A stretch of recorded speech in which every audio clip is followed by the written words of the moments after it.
So we are already on vlog week 7 and 8, and this has actually quickly become one of my favorite assignments to do.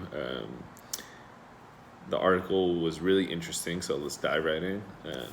Title of the article is "Teachers, Please Learn Our Names: Racial Microaggression in the K through 12 Classroom."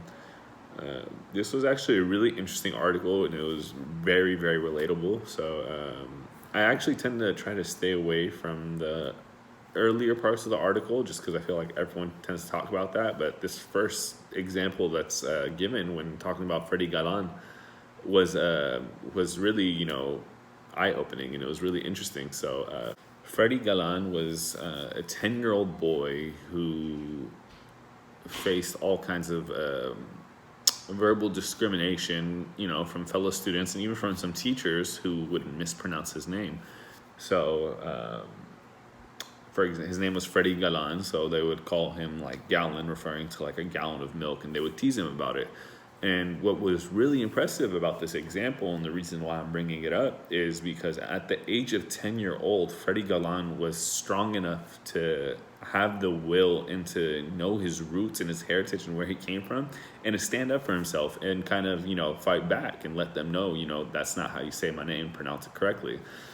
And to think that that's coming from a 10-year-old boy is amazing, considering myself, I wasn't able to kind of find that self-identity and that acceptance and realization of who I am until I actually reached college. I went through elementary school, middle school, high school, trying to pretend to be somebody I wasn't. My last name is actually Abed, Abed. So, this was actually very relatable because I remember being in elementary school and people making fun of me all the time because my last name was Abed. Like, oh, I'm going to go lay on a bed. And, my mom's name was Amal as well, too. So they're like, oh, I'm going to go buy a bed from Amal, and they're just, tease about it. And I did not have that same will and that same self-actualization that Freddie Galan has. And it really did, everything that was pointed out in this article, where it really does start to shape who you are and who you see yourself as, because you don't really know. You see even to this day, a lot of the things that people, the way they dress, the way they handle themselves, the way they go about, is based off what other people tell them, right? If I buy a new shirt, yeah, I like the shirt, but I'm not going to be truly validated that this is a nice shirt until I hear people complimenting it. And that's what's going to tell me, like, oh, this looks good on me, right?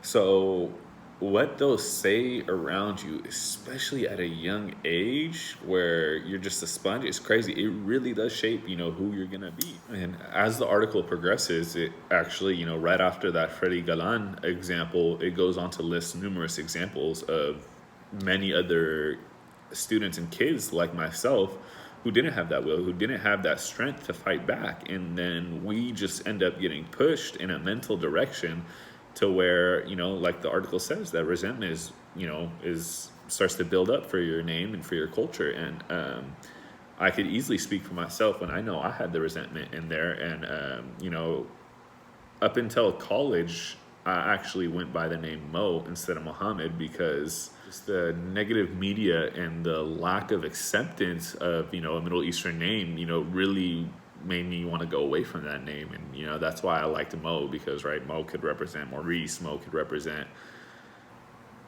well, off the top of my head, just Muhammad and Maurice, but there's other things it could represent. So I really like the name Mo. And it wasn't up until college where I really accepted that my name is Muhammad. So it's sad to see that this isn't just a problem with students, but it's a problem with teachers as well too. So when you have the whole world pointed against you as a child, it's easy to abandon everything and want to go towards what your environment is going towards, right? Again, it's hard to relate it to myself so much, but I would do anything I could to fit in high school, whatever that meant, and that usually meant trying to abandon my heritage as much as possible and try to fit into what's the social norm around me. As a Muslim, I don't drink alcohol, but approaching my senior year of high school, you know, I wanted to do whatever I could to fit in, to be popular, to have friends, and there would be, you know, bonfires here and there and parties and whatnot, in which I would start to partake in drinking. I would start to partake in doing these things that I know I don't want to do, and I know I shouldn't be doing, but, you know, not to just 100% blame it on the peer pressure and, you know, everything that led up to it. But it's a combination of all these factors that just point me in a direction, in a mental direction where I think that's what I want. But then I truly find out, you know, as I get older and find that self-identity, that that's not what I wanted at all. So a piece of history that I like that was that I pulled from the article is that as early as the 18th century, Americanization of schools for Native Americans and Mexicans worked to strip indigenous people of their language and culture, and it was replaced with English and European clothing and Eurocentric cultural values.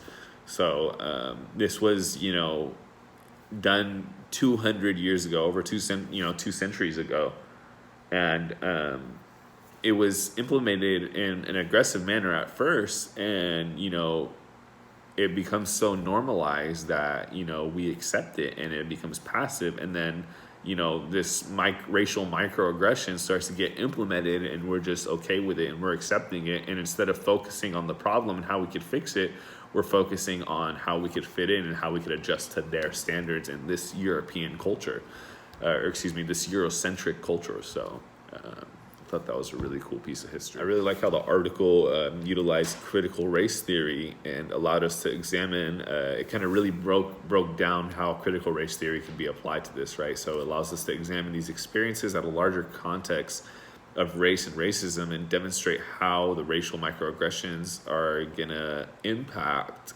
students of color for the rest of their lives, and how it's going to impact generations to come.